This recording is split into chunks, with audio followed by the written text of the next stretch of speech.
your thumb up, Darwin. Let's...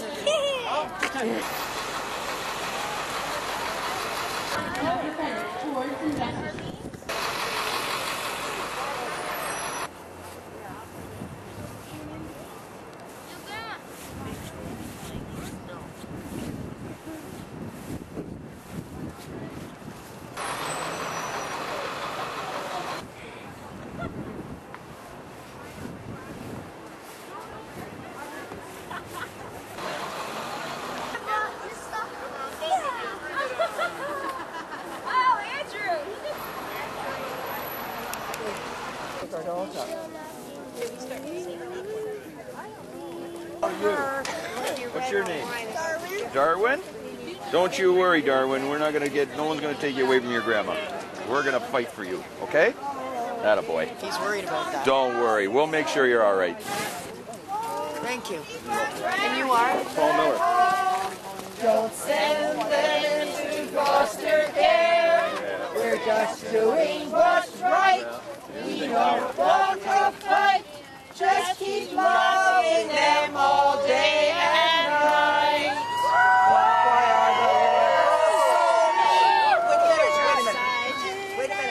Why are the liberals so mean, short-sighted and keen to tear our grandkids away? Why do families not matter? Why some policy in tatters? We just want to care for our grandkids. Home, keep our grandkids at home. Don't send them into foster care. We're just doing what's right. We don't want a fight. Just keep loving them all day and night.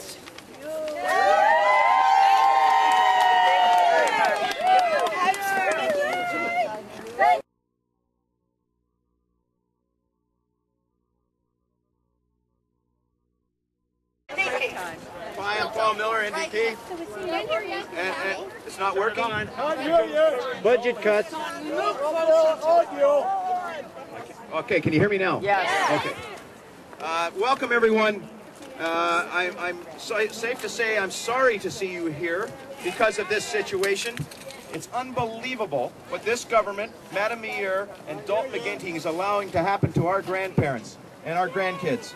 Unbelievable. What I want to do, you know that they sent out new directives. The old directives you still would have been covered. Under the new directives that they sent in July after I was accused of being a whistleblower. I was whistleblower! I was Yay, whistleblowing! Yay, whistleblowing! The whistle on my I was accused of doing it for political reasons. I was accused of being just going against the Liberals for gains politically. Absolute nonsense. Before this even happened, before we went, the media was involved, before anyone knew, I went to, brought 3 grandmothers from Hamilton who had been cut off. My staff, we met with the minister in her offices in Toronto in early June. We brought to her attention that the grandparents in Ottawa and Hamilton had been cut off.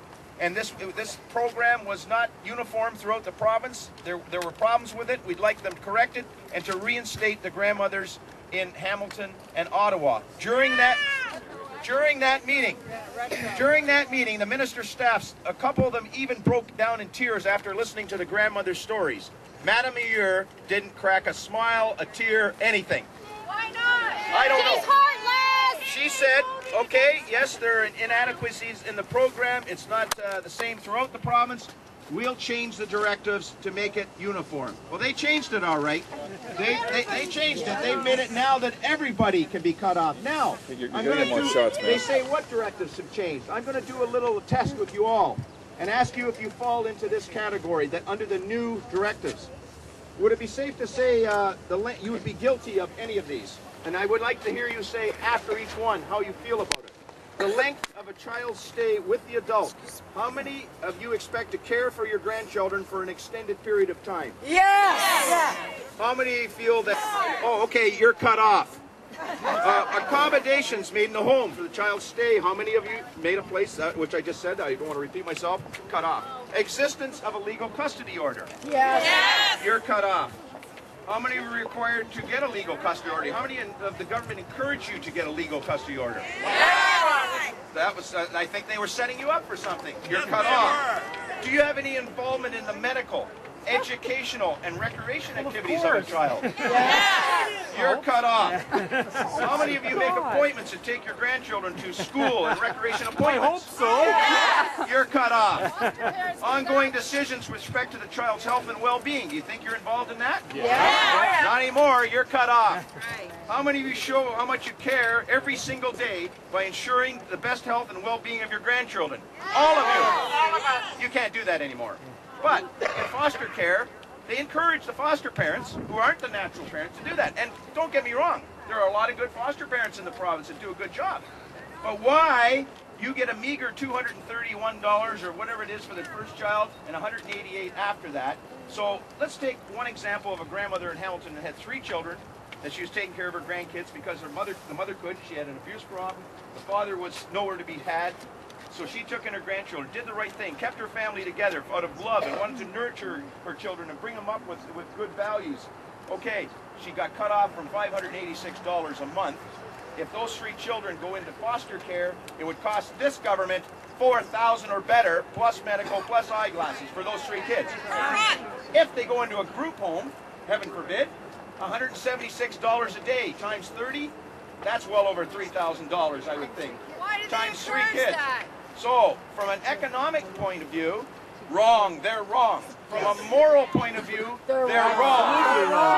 From a nurturing and love position, they're wrong. How would they feel if someone took their grandchildren away? I don't think they'd like it. The rules would change real quick. So, all I can say is, this fight is going to get bigger. You're getting support from all grandparents, even if they don't have their grandchildren. Grandparents know you're doing the best for our community. You're helping these kids get good values. You're helping to bring them up the right way, keep them off the streets, keep them out of trouble, keep them educated. Boy, you're a terrible bunch for doing that, aren't you? Isn't that terrible? Well, all I can say is I've been fighting for months with this minister. I'm totally disgusted. Every time she stands up in the House, she doesn't give the full picture. She even tells her own caucus wrong information to keep them on her side. She's too stupid. So what I can tell you is she's not in touch with her staff. She's not in touch with the people that voted for her. No. She's not in touch with our province. This minister should resign immediately. Today! Resign today! Resign today! Get her out of there! And I'll tell you right now, you don't let up. They're hoping we all go back to our communities today, and we just slowly, they'll cut us off, slowly. This is going to be like a dripping tap. The squeaky wheel gets the grease.